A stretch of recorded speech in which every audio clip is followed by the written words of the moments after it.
Hey and welcome. I'm Irene, and we are talking about how to help your children grow self-confidence. This is the third hangout in the series, and today we are going to talk about setting your child up for success.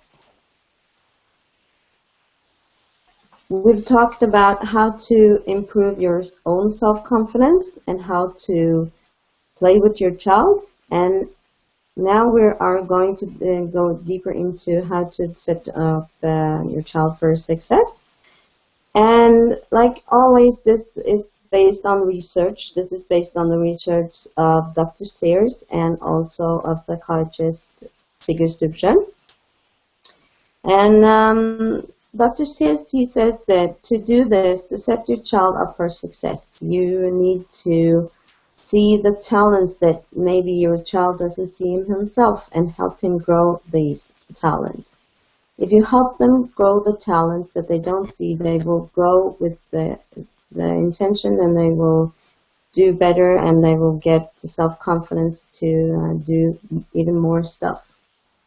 And I can see that also the Sigurd Stubsson said something of the same thing, and he also says that it's healthy that you don't do too much to push them too much. You push them a little bit and you help them see that they can do this. Help them try, encourage them to try a little bit more, but be careful so that you don't set them up for failure by giving them too high expectations. Like every one of us, children has a tendency to measure themselves up against other people or other children. We do it all the time, and we see that society does this at the same time school does it. They have a system for this, actually. It's called grades. They do it into systems where you see that the children are measured up by them to each other, and from a system for a standard. But this is a good thing, this is not a good thing. And the children might do great on the test, and then they see that their friends are doing better on the test, and they go home and they feel down or even as a failure. And sadly, this is what the school system does. Knowing that we have different talents, and then that we grow them in different pace, the system does not do our children any favors. We learn differently. We have different learning styles. And taking that into account, you will see maybe that different children then doesn't fit into the learning style that you have in schools, will maybe stumble. I want to come more into this thing about learning styles later in another hangout, because I think it's very important. And I will tell you more when that is happening. Just follow me on Google and you will see when that is coming out.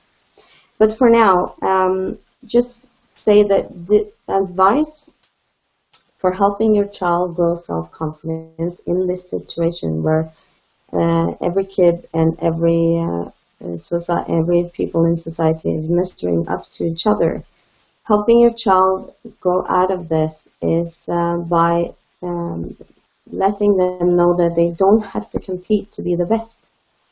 Being the best that they can be is what they need to do. Being good in their own skin and not have to be the best and better than all the others. That will give them the self-confidence that they need. And knowing this and growing up with this feeling giving to them from their parents, they will actually feel like, okay, it's not that big a deal that my friend got a better grade in school or does better in the football match, because I did my best, and that's the main important thing.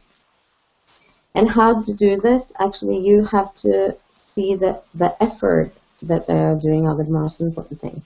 Praise the effort, not the results. And tell them over and over again that they're becoming a better person. They're becoming better in this by trying and by practice and getting better every day by keep doing this. That will give them the feeling that they are good enough when they do their best. That's good enough. And also that they are good enough for just being themselves, because this will give them a self-worth and a self-image that nobody can take from them. And if you keep trying and you never give up, you will get there. You will get good in what you want to do, and you will get successful.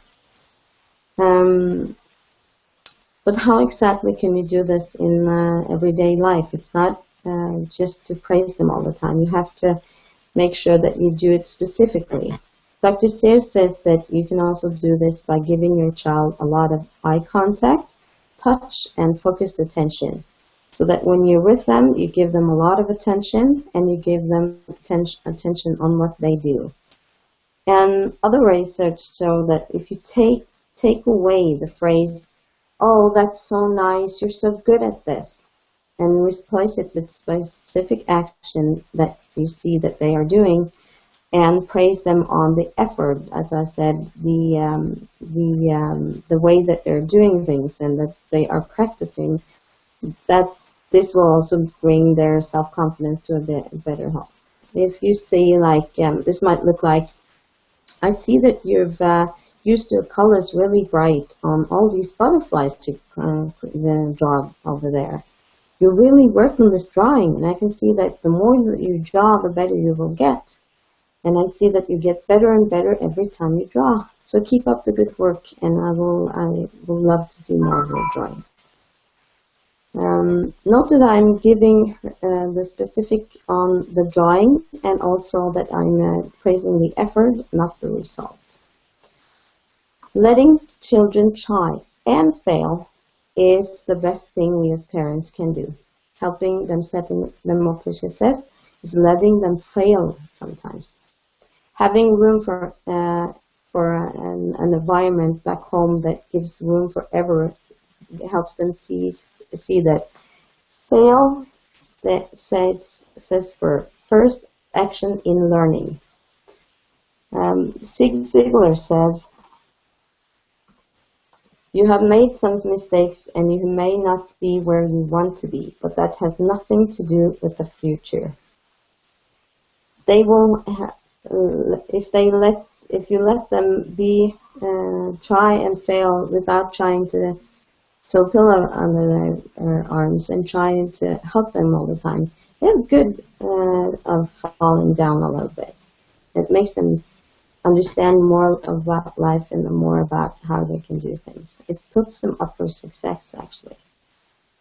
And you can also put them up for success and having this environment back home. If you tell them about all the great names in the world that have actually done it, they've done exactly this. They have tried and failed over and over again, but never stopped practicing, never stopped trying.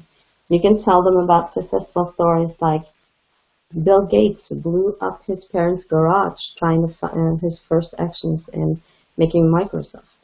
You can tell them about Thomas Edison, that was interviewed asking how does it feel to have failed so many times, where he replied, "I have not failed. I have just found 10,000 ways not to make a light bulb."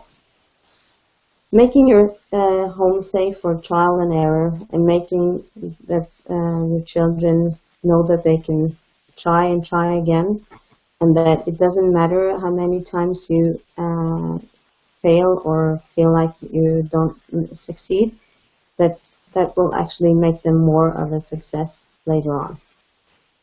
They will grow up believing that they can, and they will having the self-confidence to prove it. So this was a little bit about how to help your child grow self-confidence again, and also the thing about helping them, setting them up for success. I'll see you next week with more about helping your children grow self-confidence. Thanks.